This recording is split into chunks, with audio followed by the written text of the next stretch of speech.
Hello সবাইকে, আশা করি তোমরা সবাই খুব ভালো আছো। আজকে যে ভিডিওটা আমি এখানে শেয়ার করছি এটা খুব আগের একটা ভিডিও, মানে এটা ডিসেম্বরের ভিডিও।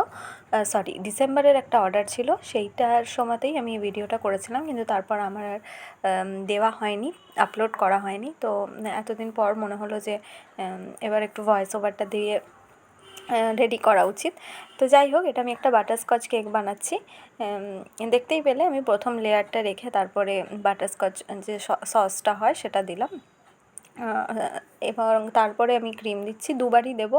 ক্রিমের ওপরেও বাটারস্কচ সস দেবো, আর আগেও একটু দিয়েছি যাতে টেস্টটা ভালো আসে। এই যে দেখতেই পাচ্ছ, এইটা আমার হোমমেড সসটা বানানো, কোনো রেডিমেড বা বাজার চলতি কেনা নয়। আর এই প্রালাইন যেটা আমি দিয়েছি এটাও আমন্ডস দিয়ে বানানো, তো এটাও আমার ঘরেরই করা। তো এরপরে আমি যে লেয়ারগুলো, এটা একটা 1/2 পাউন্ডের ছিল, তো 2টো লেয়ারই হয়, 3টে লেয়ারে আমি 1/2 পাউন্ডের করি না। করি যদি হাইটেড কেক হয় তাহলে 3টে লেয়ার করি, আর এইটা যেহেতু ফ্ল্যাট তো এই জন্য আমি 2টোতেই এটা করে থাকি। তো এই কেকটা খুবই স্পেশাল ছিল একজনের জন্য, কারণ ঠিক 1 বছর আগে আমি এখানে একটি ভিডিও আপলোড করেছিলাম ইউটিউবে, তোমরা যদি চাও তাহলে দেখতে পারো সেটা গিয়ে।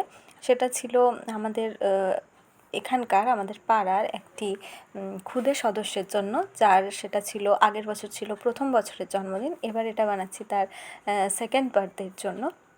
তো সে খুবই প্রিয় আমাদের, খুব বেড়ে ওঠা আমাদের মধ্যেই তার, তো তার জন্যই বানানো। এবং প্রথমে আমাদের ঠিক হয়েছিল কার থিম কেক হবে, কারণ সে প্রচণ্ড গাড়ি ভালোবাসে।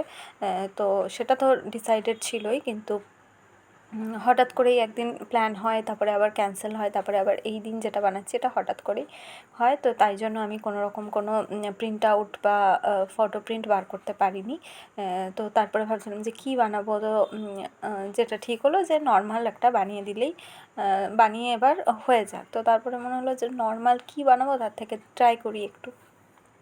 তো দেখো, আমি একটা কাঁটা দিয়ে বা তোমরা টুথপিক দিয়ে যা কিছু দিয়ে এই একটা কারের শেপ একটু আউটলাইনটা করে নিতে হবে, তাহলে খুব সুবিধা হয় করতে। এবার আমি ওটাই করে নিয়েছি, এবং তারপরে আমি অরেঞ্জ কালারের ক্রিম পাইপিং ব্যাগে ভরে নিয়ে আমি ওটাকেই পুরোটাতে কভার করে নিয়েছি। আর বাকিটা আমি যেটা করব, চাকাগুলো গাড়ির, সেটা করব আমি ব্ল্যাক কালারের ক্রিম দিয়ে। ব্ল্যাকটা একটু বেশি লাগে কালারটা, কারণ ব্ল্যাক রেড এগুলো একটু বেশি লাগে, নাহলে ক্রিমে ভালো করে আসে না, একটা কেমন ওই অ্যাশ কালার চলে আসে, ব্ল্যাকটা ঠিক আসতে চায় না। তো ওইটাই আমি দেখো ব্ল্যাক কালার দিয়ে চাকাগুলো করে নিয়েছি, আর বাকিটা আমি অরেঞ্জ দিয়ে করেছি। আর ওপরের যে দুটো ওই উইন্ডোর জায়গা, ওইটা আমি এমনি হোয়াইট ক্রিম দিয়েই কভার করে নিয়েছি। আর ভাবছিলাম যে এরপরে কী করব, কারণ দেখতে খুবই ফাঁকা ফাঁকা লাগছে। তো ওই যেই পাইপিং ব্যাগে আমি অরেঞ্জটা ভরেছিলাম ক্রিমটা, ওইটা দিয়েই আমি একদম সিম্পল রেখেছি, ওইটা দিয়েই আমি একদম ডট ডট ডট ডট করেছি পুরো কেকটায়। নিচের বর্ডারটাও আমি সেম করেছি। তারপরে ভেবেছিলাম ওপরে কোনো বর্ডার রাখবো না, এমনি ওরকমই থাকবে, কিন্তু মনে হচ্ছিলো একটু ফাঁকা ফাঁকা দেখতে, খুব একটা ভালো লাগছে না। ওই জন্য আমি লাস্টে ক্রিমও বেঁচেছিলো, ওই জন্য আমি ওপরেও সেম ওইটা দিয়েই বর্ডার করি, আর তার আগে আমি ওখানে লিখে দিয়েছি হ্যাপি বার্থডে। আর পুরো বেস কালারটা আমি হোয়াইটই রেখেছি, ওখানে অন্য আলাদা কালার ইউজ করিনি।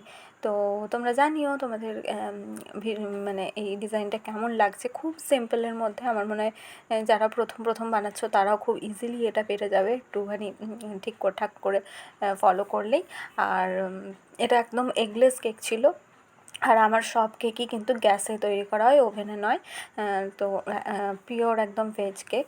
তো দেখতেই পাচ্ছ আমি বর্ডারটা দিয়ে নিচ্ছি ওই সেম পাইপিং ব্যাগটা দিয়েই, কোনো আলাদা নজল বা কিচ্ছু ইউজ করিনি, ওই যেটুকু ছিল ওইটা দিয়ে আমি পুরোটা ডট ডট ডট করে পুরো কেকটা কমপ্লিট করেছি।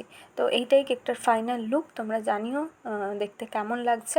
যদি ভালো লাগে তোমাদের তাহলে অবশ্যই একটা লাইক আর চ্যানেলটা সাবস্ক্রাইব করে পাশে থাকতে ভুলো না।